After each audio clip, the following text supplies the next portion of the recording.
ताजदारे ख़त्म नबूवत जलसो सकरंड अंदर सिंध सदीअ खे आहे दावत। 21 नवंबर सारा तैयार थियो, जल्दी तैयार थियो, सभई तैयार थियो, ओ सारा तैयार थियो। आलिम ईंदा, कायद ईंदा, मुर्शिद मुंहिंजा ईंदा, उस्तादन जे घराणे मां बि नेक वली सभु ईंदा। आलिम ईंदा, कायद ईंदा, मुर्शिद मुंहिंजा ईंदा, उस्तादन जे घराणे मां बि नेक वली सभु ईंदा। बुज़ुर्गन जी कयूं सभु ज़ियारत, पहुचो सारा दिलबर सारा तैयार थियो, जल्दी तैयार थियो, सारा तैयार थियो, जल्दी तैयार थियो, ओ सभई तैयार थियो। ताजदारे ख़त्म नबूवत जलसो सकरंड अंदर सिंध सदीअ खे आहे दावत। 21 नवंबर सारा तैयार थियो, जल्दी तैयार थियो, सारा तैयार थियो, ओ सभई तैयार थियो।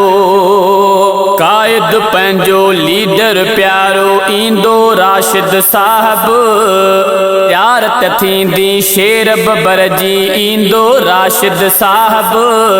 कायद पंहिंजो लीडर प्यारो ईंदो राशिद साहब, ज़ियारत थींदी शेर बबर जी ईंदो राशिद साहब। नारायणी तो ही दसंदा, पहुचो सारा दिलबर सारा तैयार थियो, जल्दी तैयार थियो, सारा तैयार थियो, जल्दी तैयार थियो, ओ सभई तैयार थियो। ताजदारे ख़त्म नबूवत जलसो सकरंड अंदर सिंध सदीअ खे आहे दावत। 21 नवंबर सारा तैयार थियो, जल्दी तैयार थियो, सारा तैयार थियो, ओ सभई तैयार थियो।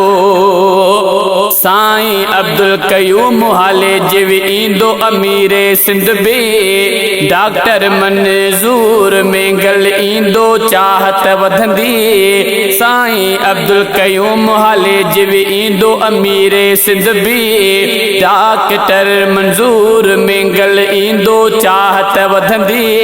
कारी मुजीबुर रहमान मदनी ईंदो प्यारो दिलबर सारा तैयार थियो, जल्दी तैयार थियो, सारा तैयार थियो, जल्दी तैयार थियो, ओ सभई तैयार थियो। ताजदारे ख़त्म नबूवत जलसो सकरंड अंदर सिंध सदीअ खे आहे दावत। पहुचो सारा दिलबर सारा तैयार थियो, जल्दी तैयार थियो, सारा तैयार थियो, ओ सभई तैयार थियो। कारी खलील मलक बि प्यारो ईंदो घोट के वारो, मौलाना सिबगतुल्ला जोगी कामरान बि दिल वारो।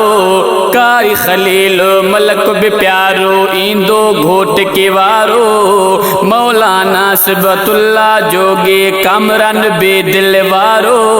मौलाना असदुल्ला खोड़ो कारी अमीर दिलबर सारा तैयार थियो, जल्दी तैयार थियो, सारा तैयार थियो, जल्दी तैयार थियो, ओ सभई तैयार थियो। ताजदारे ख़त्म नबूवत जलसो सकरंड अंदर सिंध सदीअ खे आहे दावत। 21 नवंबर सारा तैयार थियो, जल्दी तैयार थियो, सारा तैयार थियो, ओ सभई तैयार थियो। साईं गुल मुहम्मद साहब ॾे थो सबके दावत, हाफिज असमतुल्ला साहब करे थो कसां दावत। साईं गुल मुहम्मद साहब ॾे थो सबके दावत, हाफिज असमतुल्ला साहब करे थो कसां दावत। भाऊ उबैदुल्ला मलक चे पहुचो सारा दिलबर सारा तैयार थियो, सभई तैयार थियो, ओ जल्दी तैयार थियो।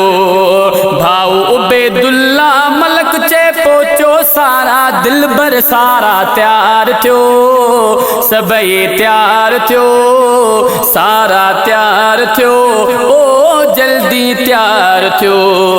ताजदारे ख़त्म नबूवत जलसो सकरंड अंदर, सिंध सदीअ खे आहे दावत 21 नवंबर।